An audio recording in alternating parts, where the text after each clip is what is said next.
67쪽 1번에 우리 이거 사설시조 했었죠, 그죠? 알맞지 않은 건데 여기서는 같은 시조가 반복되는 거 종장 봤을 때 반복되는 거 없잖아요, 그치? 3번이에요. 1번에 3번이고.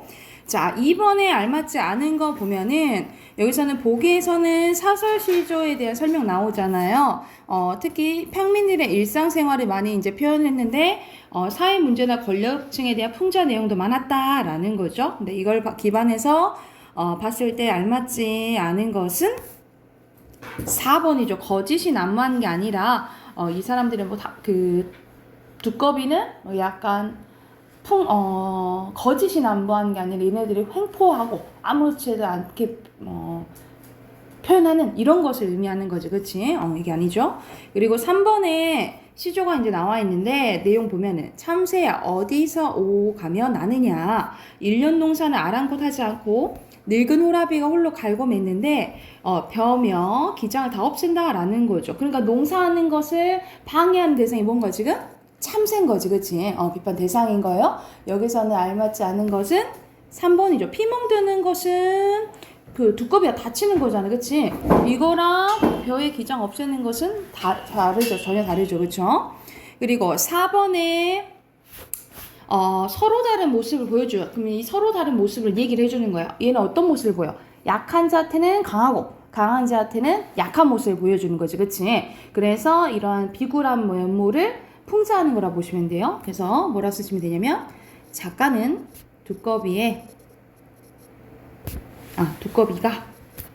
약한 사람은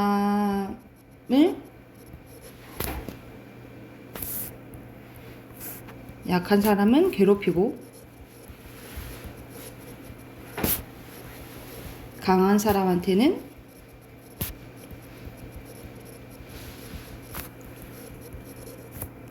비굴한 모습을 보이는데 이 모습을 비판하고 있다라고 쓰시면 되겠죠.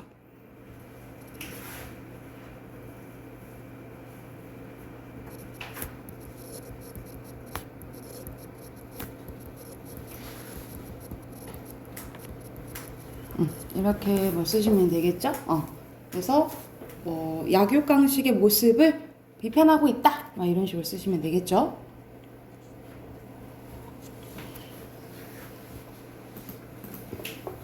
됐나요? 그럼 어휘로 갈게요. 69쪽.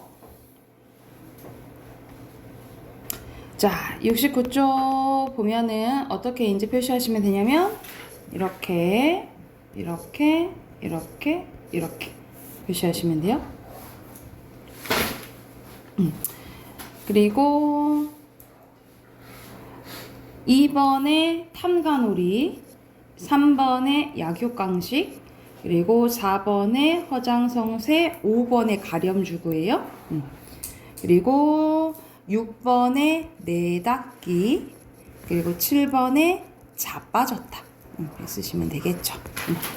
자, 시가 끝났고 뒤에 소설 채점하고 그 다음에 이제 수필로 들어갈게요. 그래서 어디로 가시면 되냐면 토끼전, 우리 토끼전 했었지? 152쪽으로 가시면 됩니다.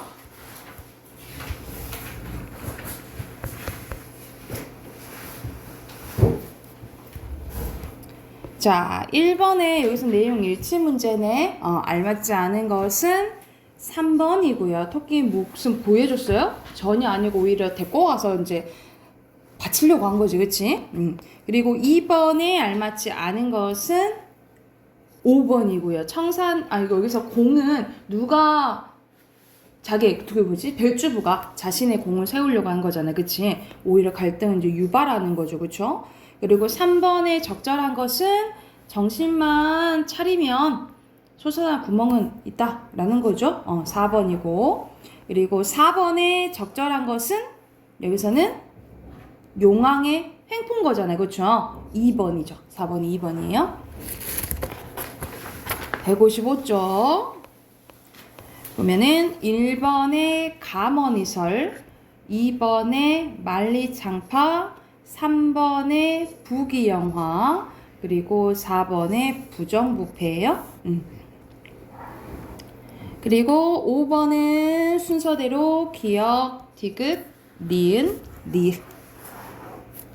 자, 이제 순서 끝났고, 자, 뒤로 넘겨보면, 자, 현대 수필이 나와요. 우리가 수필에 대한 개념도 이제 알아둬야겠지. 자, 수필이 뭐예요? 수필.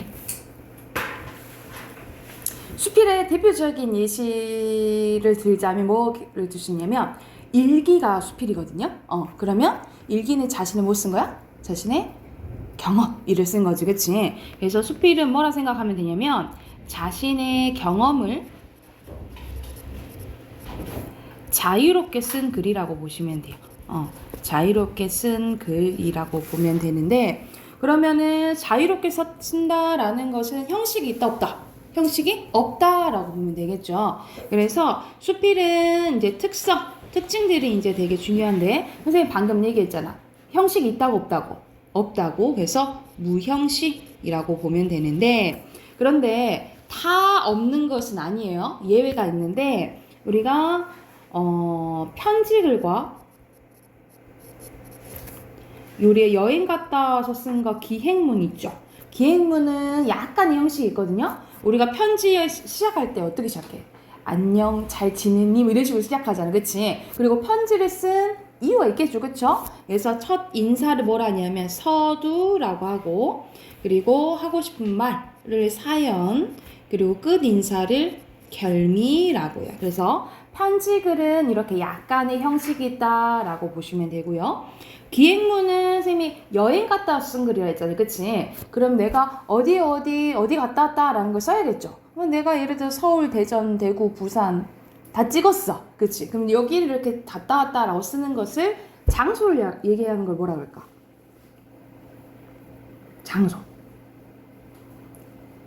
초성 힌트 줄까?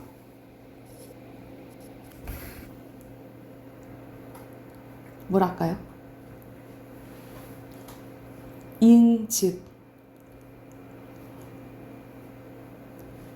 우리 그런 말 쓰잖아. 이번 여행 이런 말 안 쓰려나 너네는?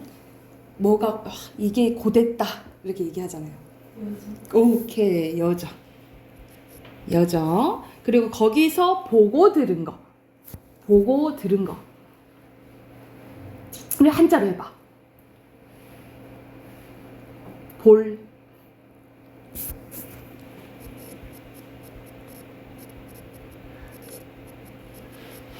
뭐랄까요?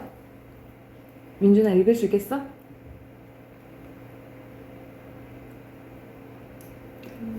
견문. 그렇지. 볼견자에다 들을 문자예요. 견문이고, 그리고 거기서 느낀 거를 써야겠죠. 그쵸? 느낀 점. 쉬워. 느낀 점은 우리 보통 책 읽고도 이거 쓴다 하잖아. 감상문 쓴다 하죠. 그쵸? 감상.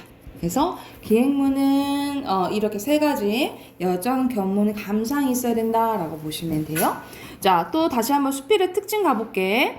자, 무형식이고요. 그리고 자신의 경험을 쓰는 거잖아. 진짜를 쓰는 거야. 그래서 사실적. 그리고 자신의 생각이 들어가겠죠. 그래서 주관적이고요. 근데 일기를 쓴다 하는데 다 쓰진 않은 거잖아. 특히 중요한 부분이나, 그리고 읽을 사람 생각하면 약간 다른 사람에게 조금 뜻깊은 것을 남겨야겠죠. 그쵸? 그래서 교훈적인 게 많아요. 교훈적. 그리고 자, 소재가 다 이렇게 될 수도 있는 거야. 이런 판때기가 소재가 될 수도 있고, 아니면은 민준이 자체가 소재가 될 수도 있고, 펜이 소재가 될 수 있다라는 거죠. 그래서 우리 몸 주변에 잡다한 것을 다 기록할 수 있다라고 해서 뭐라 하냐면, 몸 신자에다가 주변변, 신변 잡기적이라고 해요. 신변 잡기적이라고도 하고, 그리고 자, 자신의 경험을 쓰기 때문에 이 사람만의 특성이 이제 드러나요.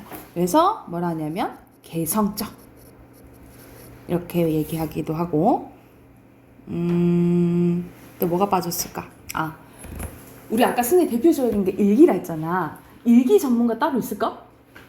일기 전문가는 따로 없죠. 누구나 쓸 수 있는 거잖아. 그치? 그래서 뭘 하냐면 비전문적이라고 해요. 비전문적. 그래서 이게 수필은 이런 특성들이 중요하거든요. 그래서 이런 특성들 정리해 두시면 되겠죠. 그리고 수필은 크게 두 가지로 나뉩니다. 경수필, 중수필. 그래서 가벼울 경자에다가 무거울 중자야. 그래서 그러면 뭐가 가볍고 무겁다라고 하고 나눴을까?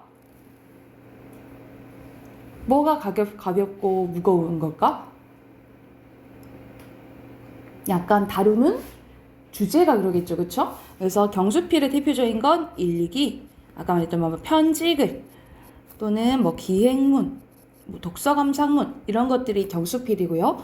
중수필의 대표적인 것은 평론, 논리적으로 평가하는 거. 그래서 여러분 영화 평론가 이렇게 들어봤죠. 이런 것들 또는 기자들이 쓰는 칼럼 이런 것들이 대표적인 중수필이라고 보시면 돼요. 그래서 경수필은 일상적인 소재 이야기를 쓴다면 중수필은 약간 사회적인 문제에 대해서 얘기를 해요. 그래서 좀 무겁고 딱딱하고 이렇다라고 생각을 하시면 됩니다. 자, 그러면 이 수필의 특성에 대해서 알았으면 오늘 작품 한번 해볼게. 자, 열보다 큰 아홉이, 제목부터 무슨 법칙이었을까? 아홉이 열보다 클 수 있을까? 말이 안 되지, 그치? 말이 안 되지만 그 안에 의미가 담긴 것은 우리가 역설법이죠. 그래서 제목부터 역설법이 쓰였는데, 왜 아홉이 열보다 크다라고 했을까? 본문 한번 봐볼게요. 자, 무엇을 하기에 그 이상 좋을 수 없어서 알맞은 경우에 십상 좋다라는 말 십상도 열십자와 이룰 성자에서 나온 말입니다. 그만큼 열이란 수는 어떤 수냐면 이룰 것을 이룩한 완전한 수이며 그리고 성공을 한 수다라는 거야. 이게 이 사람이 말하는 열의 의미라고 보시면 돼요. 이게 열의 의미 첫 번째, 이게 두 번째라고 보시면 되겠죠. 너네 벽에 기대지 마. 기대지 마. 자, 그러면 아홉이란 수는 어떤 수입니까? 두말할 필요도 없이 열보다 하나가 모자란 수입니다. 그래서 다시 말하면 완전에 거의 다다른 수고 거기에 하나만 보태면 완전에 이루게 되는 수. 그래서 매우 아쉬움을 느끼게 하는 수다라는 거죠. 그래서 이게 아홉의 의미 첫 번째, 여기가 두 번째라고 보시면 돼요. 그러면 아홉은 정녕 열보다 적거나 작은 수일까요? 하고 묻고 그렇지 않습니다 라고 답했네. 그지? 그럼 여기서는 설명 방법이 뭐가 쓰인 걸까? 묻고 답하는 것은 무슨 법? 문답법이에요. 문답법. 특히 스스로 묻고 스스로 답하면 자문자답이라고 보시면 돼요. 자, 예를 들어 보겠습니다. 그러면 설명 방법도 예시가 나오는 거죠. 자, 끝없이 높고 넓은 하늘을 10만리 장천이라 하지 않고 뭘 한다는 거야? 9만리 장천이라고 하고 젊은이더러 앞길이 9만리 같은 사람이라는 말과 같은 뜻이죠. 그리고 구비구비 한없이 서린 마음을 구곡간장이라 하고요. 구비구비 애워두는 산구비가 얼마인지 모르는 길을 굴절량장이라고 하고 또 통과해야 할 문이 몇이나 되는지 모르는 왕실을 구중궁궐이라 하고 죽을 고비를 수도 없이 넘기며 살아난 것을 우리가 구사일생이라고 한다는 거예요. 그러니까 우리가 구를 얼마나 사랑한지에 대해서 이제 예시가 이제 나온 거다라고 생각하시면 돼요. 그래서 우리 조상들이 열보다 아홉을 사랑한 까닭은 무엇이었을까요? 간단히 말해서 모든 일에 완벽함을 기대하지 않았다라는 뜻 아닐까요? 이게 조상들이 열보다 아홉을 더 사랑한 이유가 되겠죠. 그치?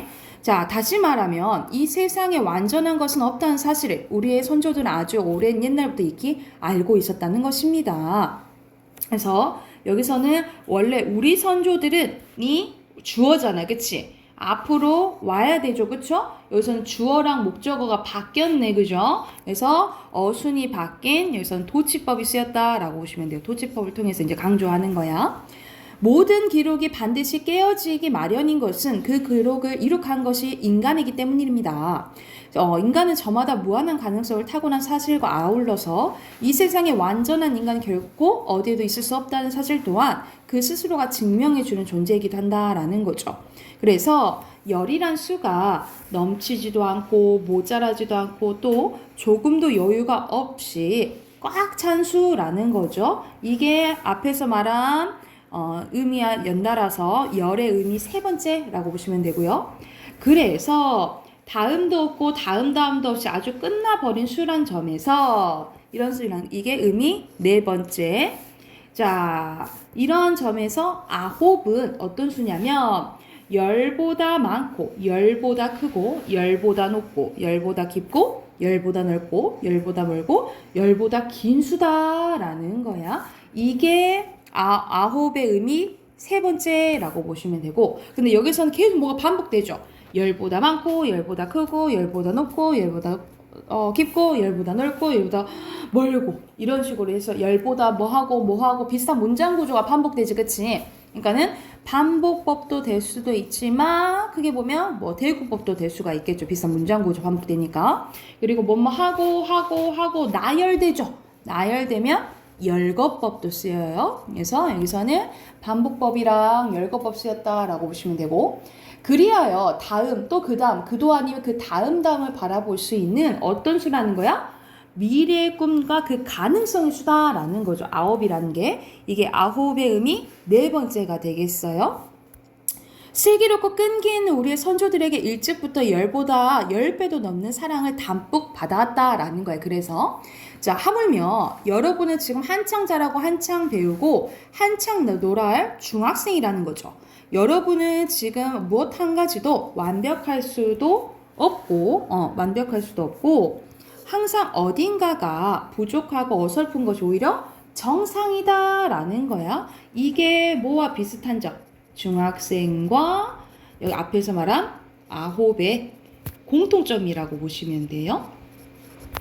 그래서 행여 무엇이 남들보다 모자란 것은 아닌가 싶어서 스스로 괴로워하고 외로워하고 서글퍼온 학생이 있다면 어떨까요? 이제부터 열이란 수보다 여러분과 비슷한 아홉이란 수를 사랑해보는 것을. 또 이것도 어떨까? 이거 마지막이었는데 먼저 왔다, 그치? 여기도 무슨 법 쓰였어요? 도치법 쓰였네요. 그래서 도치법을 통해서 자기 하고 싶은 말을 강조했다라고 보시면 됩니다. 그래서 여기서는 이제 열보다 아홉이 왜 큰지에 대한 이유가 이제 나온 거지. 그래서 전체적으로 아까 선생님이 이거 빼먹었다. 여기 부분 있죠? 이거는 아까 계속 열보다 크고 열보다 높고 뭐 이런 식으로 나왔잖아. 여기도 역설법이에요. 여기도 역설법 이제 추가적으로 써놓으시면 되겠죠? 자, 그러면 빈칸 넣어볼게요.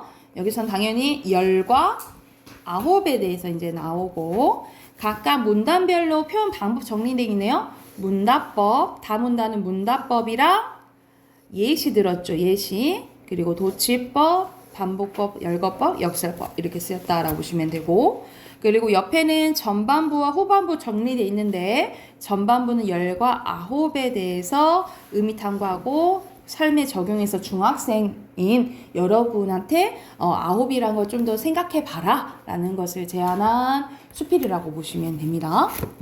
이해됐나요?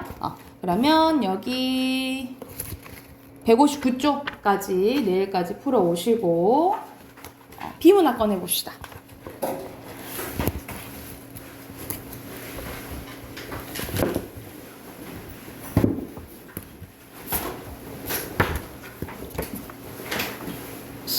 데이 숙제 익선을 그죠?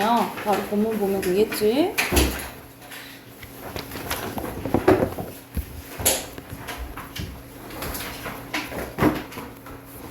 응. 104쪽 바로 본문은 볼게요. 하고 중심 문장이랑 핵심어 확인해 봅시다. 자, 전문가가 되기 위해 필요한 시간에 대해서 이제 나오는데, 자, 1문단부터 보면은 처음부터 자전거를 잘 탈 수 있을까? 두 발 자전거를 자유자재로 타기 전까지 우리는 뒤에서 자전거를 잡아주는 사람이 자전거에서 손을 뗄까봐 걱정하기도 하고 브레이크를 잘못 잡아 넘어지기도 합니다. 그래서 우리는 어느 정도 시간을 보내야지 자전거를 탈 수 있다라는 거죠. 그치? 그러니까 여기서는 뭘 말하고 싶은 거예요? 자전거를 예시로 들면서 어떤 거 우리 뭔가 하려면 그리고 숙달되려면 시간이 필요하다 이 말하고 싶은 거잖아요. 그렇죠? 그러면 핵심어는 시간이 되겠죠. 그죠? 이문하고죠. 미국의 심리학자는 앤더스 에릭슨은 1993년에 1만 시간의 법칙이라는 이론을 담은 논문을 발표했는데 이 시간은 어떤 분야의 전문가가 되려면 최소 1만 시간 정도의 훈련을 해야 된다라는 거예요. 자전거를 잘 타기 위해서 1만 시간이 걸리지는 않겠지만 우리가 자전거를 잘 타려고 노력하는 동안 우리 뇌에서는 변화가 일어난다라는 거지. 그럼 여기서는 뭐에 대해서 나오는 거야? 1만 시간의 법칙인데 1만 시간의 법칙이라는 소리는 뭔 거예요? 우리가 전문가가 되려면 최소한 뭐가 필요하다? 1만 시간이 필요하다라는 거죠. 그래서 여기서 요약은 1만 시간의 법칙의 개념에 대해서 나왔다라고 보시면 돼요. 빈칸 개념이고요. 자, 3문단 이어서 볼게. 우리의 뇌는 신경세포의 뉴런으로 구성되어 있고 한 사람 뇌 속에는 1000억 개의 이제 넘는 뉴런이 존재한대요. 그래서 각 뉴런들을 연결하는 부위인 시냅스에서 화학 물질이 나오는 전기 신호가 각 뉴런으로 전달되는데 우리의 뇌는 이를 통해 정보를 전달하게 됩니다. 1만 시간 법칙에 동조하는 사람들은 이런 전기화학 반응에 따라 반응하는 인간의 뇌가 1만 시간이 아닐지라도 오랜 시간 동안 같은 전기화학 물질에 노출되면 특정 현상이 이제 발생하게 된대요. 왜냐하면 그게 지금 반복되니까 이 뇌에서 반응을 한다라는 거지. 그래서 여기서는 1만 법칙에 대한 이제 추가적인 설명이니까 여기가 중심 문장이 되겠죠. 그리고 핵심어는 그대로 1만 시간의 법칙이라고 보시면 됩니다. 그래서 어떤 학자는 우리가 자전거를 타는 동작이나 구구단을 외우는 것처럼 어떠한 것을 반복하면 뉴런들의 시냅스 연결 부위가 강화된다고 주장을 한대요. 그래서 그 반응이란 건 뭔 거야? 연결 부위가 강화된다라는 게 앞에서 이제 특정 현상인 거지.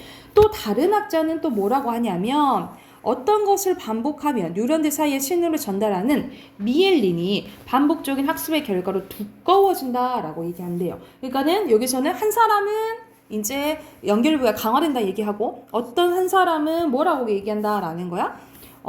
전달하는 그 미엘린이 학습의 결과가 두꺼워진다라고 주장한다라는 거죠. 그래서 이 현상들이 나온다라고 두 가지로 이제 얘기가 나온 거야. 그리고 미엘린이 두꺼워질수록 전달하는 정보의 양이나 속도가 더욱 증가하는데 미엘린이 충분히 두꺼워지려면 1만 시간 정도는 이제 노력해야 된다라는 거죠. 1만 시간이면 어느 정도 될까? 선생님이 수학이 잠깐 약간 암산은 좀 약하니까 1만 시간은 우리 하루에 24시간이잖아요. 용주야, 나는 지금 나눠볼래? 하고 있어. 우리 1만 시간에 하면은 1시간, 24시간이잖아. 하루에 24시간. 그럼 어느 정도 돼, 기간이? 열심히 하고 있어. 몇 일 정도 되니? 1년? 되나? 1년 좀 넘어요? 하여튼 1년 정도 되는 거지. 대충 1년 정도 될 것 같아. 그래서 1년 정도는 해야지 약간 숙달된다라는 거죠. 그러니까 선생님이 이걸 조금 동의를 하는 게 선생님은 이제 말 그대로 선생님에 대해서 일을 하잖아요. 근데 처음부터는 누가 이렇게 열심히 이렇게 잘할 수 있겠어. 그러니까 열심히 하겠지만 처음부터 잘할 수는 없겠잖아. 그래서 그럴 때는 다시 복습하다 보면은 여러분들 그러자. 여러분도 공부하는 거 보면 처음에는 어려운데 반복하다 보면은 맞아 이랬었지 하고 이제 떠올려지잖아. 이런 것처럼 시간이 필요하다라는 거죠. 갑자기 선생님 그거 생각난다. 그 처음엔 다 잘 못한다고 생각하는 게 선생님이 진짜 내가 너무 못해가지고 지금 운 적 있어. 언제 그랬냐면 대학교 때 선생님 이제 사범대를 나왔으니까 가면은 이제 수업 시연 같은 거 하거든요. 이제 어떤 거 하냐면 수업 시간에 동영상을 찍어요. 내가 수업하는 것을 동영상을 찍어. 근데 앞에는 아무도 없어. 앞에도 아무도 없는데 학생들이 있다고 가정하고 연기를 하면서 이제 수업을 해야 돼요. 그러니까 아무도 없는데 영주야 이거 뭐지? 맞지 그렇지 잘했어 하면서 이제 수업을 이제 해야 되는 거야. 근데 누가 이제 수업을 이제 하고 그것을 영상을 보고 다른 학생들에게 피드백을 해요. 그런 건 좀 괜찮았어. 왜냐면 서로 다 어차피 고만고만하니까 그렇게 괜찮았는데 언제 한 번은 과에서 뭘 열었냐면 교수님들이 그 수업 경연대회를 연 거예요. 그래가지고 1등은 상품권 그때 얼마 줬었지? 10만 원 줬었나? 그 상품을 걸고 1, 2, 3등 이제 해가지고 수업 경연대회를 열었는데 과에서 다 나간 것도 아니고 선생님 포함해서 한 4명 나갔었거든요. 4, 5명 이렇게 나갔었는데 그땐 다 준비를 했는데 학생이 있는 거랑 진짜 나를 평가하는 어떤 교수님이랑 선생님이 있는 건 정말 다르거든요. 근데 애들만 있으면 내가 하겠는데 교수님들이 뒤쪽에 쭈르륵 앉아가지고 계시니까 난 너무 떨리는 거야. 그래서 너무 떨려가지고 선생님이 이제 뭐 PPT 수업을 하는데 이렇게 일어나서 이렇게 해야 되잖아. 이렇게 해야 되는데 내가 가만히 있지 못하고 막 이렇게 춤을 추게 되는 거야. 그래가지고 내가 봤을 때도 내가 수업하는 도중에도 아 망했다. 이렇게 이런 생각이 든 거지. 그래서 거의 진짜 망했었어. 그래갖고 아, 망했다 했는데 한 3등에도 이제 1, 2, 3등까지 뽑았는데 3등에도 못 든 거지. 그래가지고 너무 너무 선생님이 좀 속되게 얘기하면 너무 속상하고 쪽팔리고 너무 그런 거야.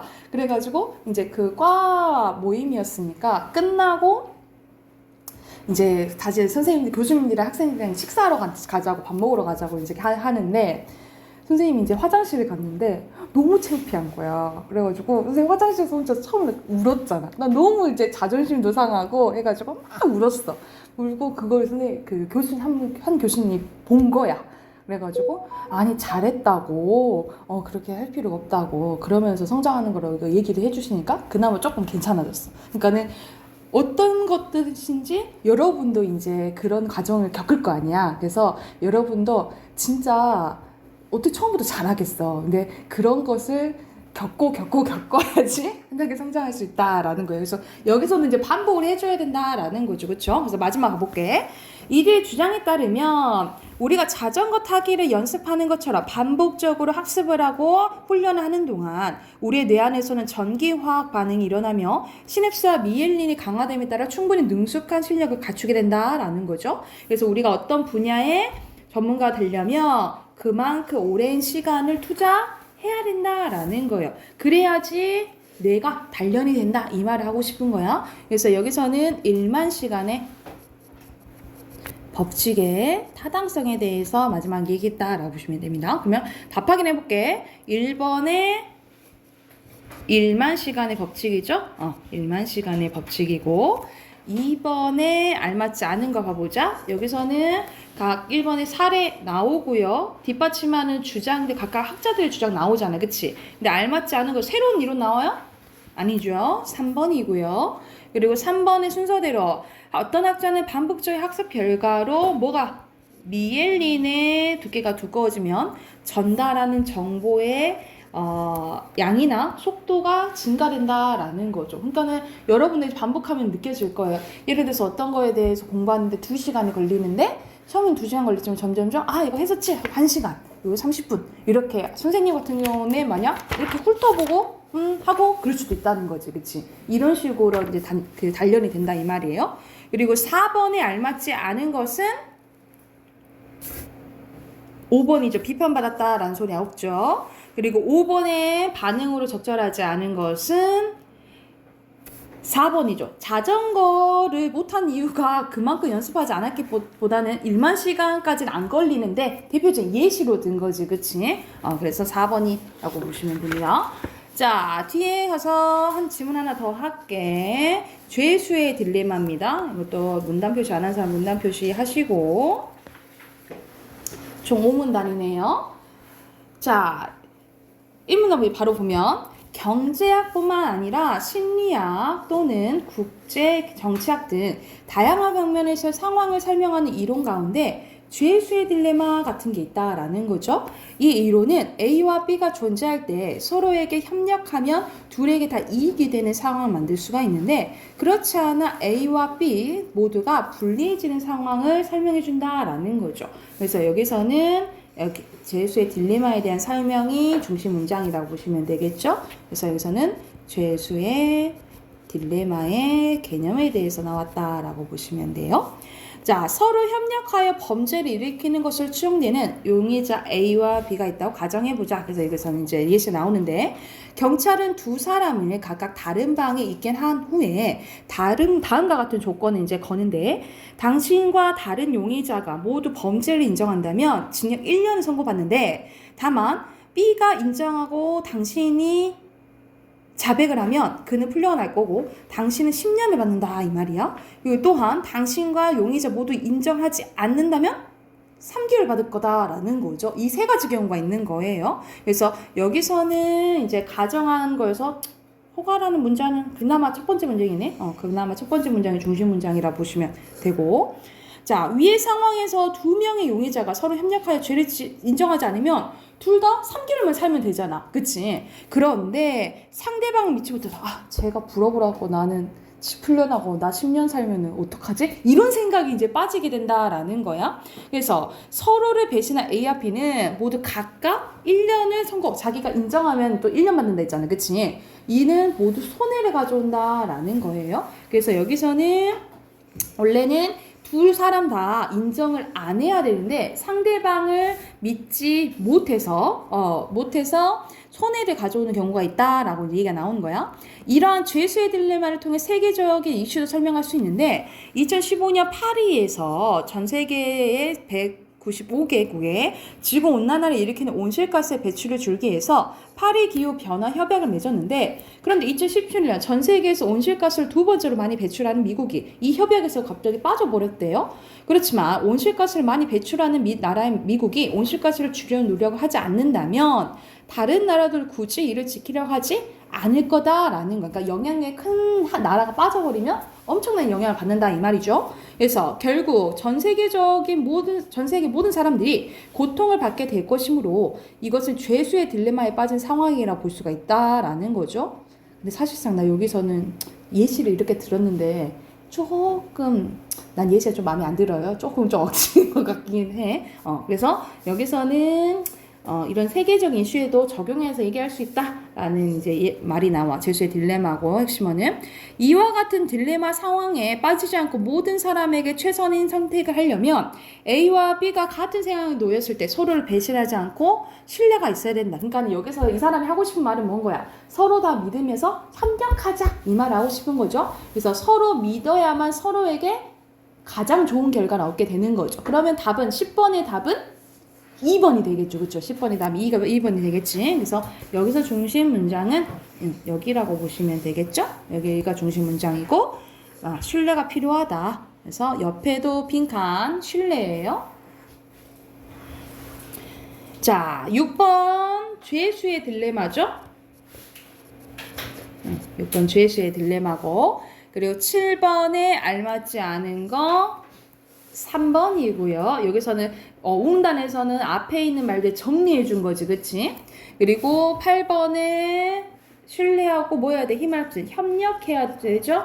핵심어 협력 있었고, 9번에 알맞지 않은 것은 4번이죠. 이거는 아예 죄수의 딜레마 상황에 처한 것을 얘기하는 거지. 그렇죠? 아까 10번, 4번 했었고, 2번이죠? 2번 했었고. 자, 그리고 핵심어, 단어 어휘 한번 봐봅시다. 1번에 배출, 2번에 자배, 3번에 강화, 4번에 자유자재, 5번에 용의자, 6번에 노출, 7번에 최선, 8번에 뚜렷, 9번에 온실가스예요. 그리고 10번에 2번, 11번에 3번, 12번에 1번, 그리고 13번에 2번, 14번에 3번, 그리고 15번에 1번이에요. 오케이. 이거는 내일 이어서 하고요. 숙제는 쌤 안 내줄게. 안 내주고 문법 꺼내세요. 문법 답하기 해야지.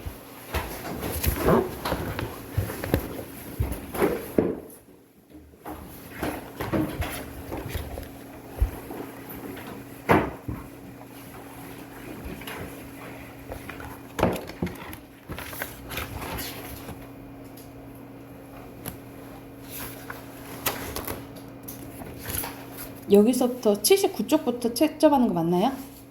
맞아요? 79쪽. 자, 채점할게요. 1번에 필수적인, 2번에 동작, 3번에 체험, 4번에 누가, 무엇이, 그리고 5번에 서술어예요. 그리고 여기서는 주어 찾는 거네. 6번에 바다가, 7번에 둘이, 8번에 소희만, 9번에 눈이, 10번에 꽃은, 11번에 우리도, 12번에 국화는, 13번에 마음도. 그리고 14번에 자 작년에 괜찮았다 하더라고. 뭐가? 축제 간 거지? 축제 가 쓰시면 되고 축제 가. 그리고 15번은 봐봐. 할아버지께서 너 언니부터잖아요. 그쵸? 할아버지께서 높임을 나타내는 주격 조사가 사용된 거고 너는 생략된 거지 조사가. 언니부터는 이거는 보조사가 붙은 거예요. 이렇게 표시하시면 되겠죠. 자, 그리고 서술어에 대한 거 1번에 주어, 2번에 동작, 그리고 3번에 서술어 가자, 4번에 높았다, 5번에 독서이다, 6번에 넣었다고요. 그리고 여기서는 북극성이다랑 크다가 서술어잖아요. 그리고 형용사고 서술격조사 이다가 붙은 거지, 그치? 그래서 이렇게 표시하시면 되겠죠. 그리고 목적어 보어에 대한 설명 1번에 O, 2번에 O, 3번에 문장의 뜻이 완전하지 않을 때는 서술어 전체적인 문장을 목적어를 보충하는 게 아니죠. 목적어 필요하지 않은데 서술어랑 주어 보충할 때 쓰는 거죠. X고 4번에 O고요. 목적어 을을 찾는 거죠. 5번에 공을, 6번에 너를, 7번에 오빠를, 그리고 8번에 새를 이고요. 그리고 보어가 사용된 거 고르는 거죠. O, X, X, O. 되다 아니다 앞에서만 보어죠. 됐나요? 민준 됐어요? 자, 그리고 주성분에 대한 설명 1번에 주성분이고요. 2번에 서술어, 보어, 그리고 3번에 주어, 4번에 서술어, 5번에 보어, 6번에 목적어고요. 그리고 주성분은 주어, 서술어, 목적어, 보어 다 찾으라 이 말이지, 그치? 밑줄 그으면 꽃이 아름답다. 언니는 고등학생이 된다. 강아지가 꼬리를 흔들었다. 아이들은 게임도 좋아한다. 됐어요? 그래서 저번 시간에는 주성분 했었고 오늘 할 거는 이제 부속성분이에요. 부속성분은 주성분을 꾸며주는 거야. 그치? 그래서 먼저 관형어 봐보면 자, 관형어는 특히 체언 꾸며주는 거죠. 그쵸? 체언이란 보통 명사, 대명사, 수사를 체언이라고 하는데 보통 명사 꾸며준다라고 보시면 돼요. 보통은 다 명사 꾸며준다라고 보시면 되고 그래서 어떤 식으로 나타내냐면 어떤 뭐 이렇게 되겠잖아요. 그치? 어떤 누구의 무엇에 해당하는 말이 관형어라고 생각하시면 됩니다. 관형어. 관형어는 관형사 자체가 관형어가 되고요. 그러니까 예를 들어서 모든, 한 이 관형사가 관형어도 된다 이 말이에요. 그래서 그러면은 관형어가 클까 관형사가 클까 개념이 관형사가 클까 관형어가 클까 관형어가 커요. 그래서 모든 관형사는 관형어에 속하지만 관형어가 모두 관형사가 되지는 않아요. 왜냐면 봐봐. 나의 고향 봐볼게. 여기서는 체언에 의가 붙은 형태잖아. 그치? 근데 여기서는 나이가 고향 꾸며주니까 문장 성분으로는 관형어죠. 그치? 근데 품사 봐보자. 품사로 보면은 나는 나랑 의랑 나뉘어지지. 나는 뭐예요? 나는? 품사는? 대명사. 그치? 대명사 플러스 조사가 되잖아. 그쵸? 이런 식으로 이 형태도 관형화 됐기 때문에 관형화의 개념이 더 크고 모든 관형사는 관형화 될 수 있지만 모든 관형화 관형사는 될 수 없다. 이렇게 생각을 하시면 돼요. 그리고 용언의 활용형이 관형화 된다라고 보시면 됩니다. 그래서 이걸 여러분 잘 봐야 되는 게 품사랑 문장 성분의 개념 진짜 잘 구별해야 돼. 예쁜이 집 꾸며주죠. 그쵸? 그러니까 문장 성분으로는 뭐야? 관형어야. 관형어지만 품사하는 기본형을 봐야 돼요. 품사하는 봐봐. 예쁜의 기본형 뭐야? 예쁘다지. 그치? 그러면 품사는 뭔 거야? 형용사인 거야. 이해됐어요? 그러니까는 품사, 문장 성분 어로 끝나. 그리고 품사는 사로 끝나고. 그래서 품사인지 관형인지 잘 구별을 하셔야 된다고요. 아셨죠? 그리고 옆에 관형의 특징. 자, 체언 없이 단독으로 쓸 수 없어요. 왜냐? 꾸며주는 말이 있어야 된다 이 말이야. 뒤에 체언이 있어야 되고요. 그리고 조사, 을을 생략해도 관형어 성립됩니다. 그래서 언니, 옷이지만 언니 옷도 된다는 거죠. 그쵸? 그리고 일반적으로 관형어를 생략해도 문장의 기본적인 의미를 전달하는데 지장이 있어? 없어? 없다 라고 보시면 됩니다. 왜냐면 필수적인 성분이 아니기 때문이에요. 자, 그러면 또 옆으로 넘어가서, 뒤로 넘어가서 부사어 봐봅시다. 이어서. 자, 부사어는 건아 넘겨서 84쪽. 부사어 봐볼게. 부사어는 서술어를 주로 꾸며줘요. 그러니까 뒤에 오는 우리가 서술어에 올 수 있는 게 용언이잖아. 그치? 그러니까는 보통 용언인 형용사나 동사를 꾸며주는 게 부사어다라고 보시면 돼. 근데 얘는 그냥 다 꾸며줘. 다른 부사어도 꾸며줄 수 있고 문장 전체도 꾸며줄 수 있다라고 보시면 돼요. 그러니까는 아까 전 체언을 꾸며준 게 뭐였어? 관형어였죠. 그러니까는 체언 꾸며주는 거 빼고 다 나머지는 부사어라고 생각을 하는데, 그런데 예외가 있어요. 예외가. 자, 어떤 예외가 있냐면 그건 바로 너 했을 때 너는 아까 대명사죠. 근데 바로 너. 선생님 바로는 너 꾸며주는 거잖아요. 그러면은 관용어 아니에요? 이렇게 할 수가 있잖아. 그치? 그런데 이거는 바로는 일시적으로 이제 너를 꾸며주긴 하지만 이걸 꾸며준다 해서 바로를 관용어로 보지는 않아요. 그래서 일시적으로 체언을 꾸며줄 때도 있어. 그래서 이 바로는 체언을 꾸며주긴 하지만 그래도 뭐로 본다? 부사어로 본다라고 생각을 하시면 돼요. 그래서 예외로 체언을 꾸며줄 때도 있다라는 거야. 체언을 꾸며줄 때도 있긴 한데 그래도 이 바로를 관형어로 본다 안 본다? 보지는 않는다라고 보시면 돼요. 관형어 아니라고, 관형어를 안 본다고, 부사어로 본다라고 생각하면 돼. 자, 이 부사어는 문장에서 어떻게 그리고 어디에서에 해당하는 말이라고 생각하시면 돼요. 그래서 이런 식으로 멀리는 던지다 꾸며주지만 매우는 멀리를 꾸며준다. 그래서 서술을 꾸며주기도 하고 또 다른 부사어를 꾸며주기도 하고요. 이런 식으로 관형어를 꾸며주기도 하고요. 문장 전체로 꾸며주기도 한다라고 생각하시면 돼요. 자, 그리고 부사의 특징입니다. 부사가 그 자체로 부사어가 된다라고 보시면 돼요. 그럼 이것도 똑같겠지? 부사가 클까? 부사어가 클까?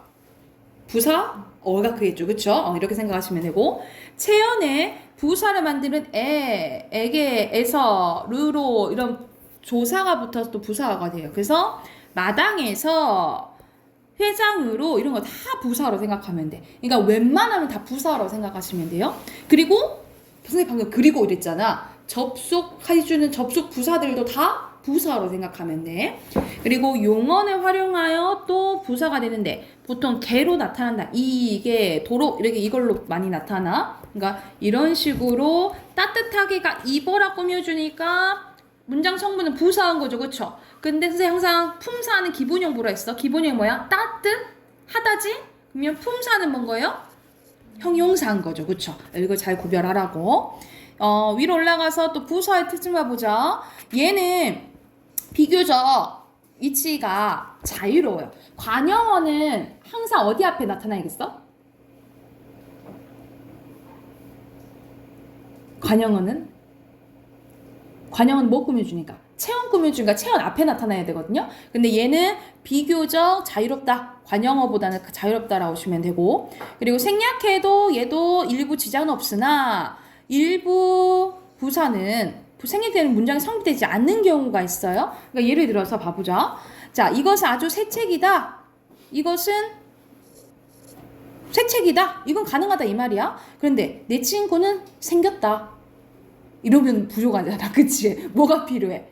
예쁘게 생겼다. 아니면 잘생겼다. 이게 필요한 거죠. 그쵸? 그러면 이 예쁘게는 꼭 필요한 뭐야? 부사인 거지. 이렇게 꼭 필요한 부사를 뭐라 부르냐면 필수적 부사어라고 해요. 이건 문장에서 꼭 필요한 건 거야. 생략하면 돼, 안 돼? 안 되는 거지. 그러니까 예를 들어서 나는 그녀와 닮았다 라는 문장이 있어요. 근데 그녀와가 생략되면 문장 성립해? 아니지. 이런 것들이 필수적 부사어라고 생각하시면 돼. 이건 문장에서 꼭 필요하다라고 기억을 하면 돼. 네, 됐나요? 그러면은 84쪽부터 이거 하나 더 해버리자. 86쪽 합시다. 왜? 아니 뭐 아직 모르는데. 말해요. 89면은 85쪽까지 문제 푸세요. 83쪽부터 85쪽까지 문제 푸세요. 그냥 숙제 아니에요. 아니 지금 푸세요. 저 숙제를 할게요. 아 지금 해. 지금 답하게 했고요. 빨리 풀어.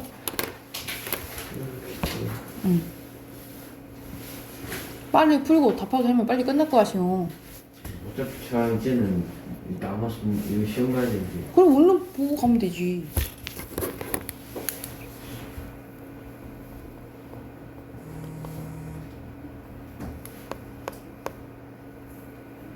답하긴 해볼게요. 자, 여기서는 관형어 이제 밑줄 그는 거지. 여기서는 뭐예요? 새예요, 새. 빨간 걸로 해야겠다. 새. 그리고 2번에는 지민이죠. 그리고 관련 형태는 모드는 관형사, 흐르는 용언의 활용형, 어머니에는 의가 붙었으니까 이렇게 표시하면 되겠죠. 그리고 여기서는 그가 꾸미는 거는 친구, 경기가 꾸며준 건 규칙, 작은이 꾸며준 건 아이, 우리가 꾸며준 건 학교죠. 그래서 84쪽. 자, 부사가 꾸며주는 문장 성분은 뒤에 서술어죠? X고 2번에 O 맞고요. 부사 3번은 너무, 4번에 나에게, 그리고 5번에 정말을 꾸며주는 것은 많이고요. 확실히가 꾸며주는 것은 문장 전체예요. 문장 전체야. 자, 그리고 부속 성분, 관형어, 부사어 이렇게 표시하시면 되겠죠. 그리고 부속 성분 모두 찾고 쓰래요. 열심히 부사어, 화난 관형어, 그리고 옛 관형어, 그리고 오래간만에 부사어예요. 그리고 헌 관형어, 그리고 깨끗이 부사어예요. 이렇게 쓰시면 되겠죠. 그리고 꾸며준 거, 커다라는 개, 매우는 높이, 분명히는 문장 전체, 그리고 그는 소식. 오케이. 오늘 여기까지 하고 문학 숙제만 해오세요. 그쵸? 숙제 문학 숙제 하는데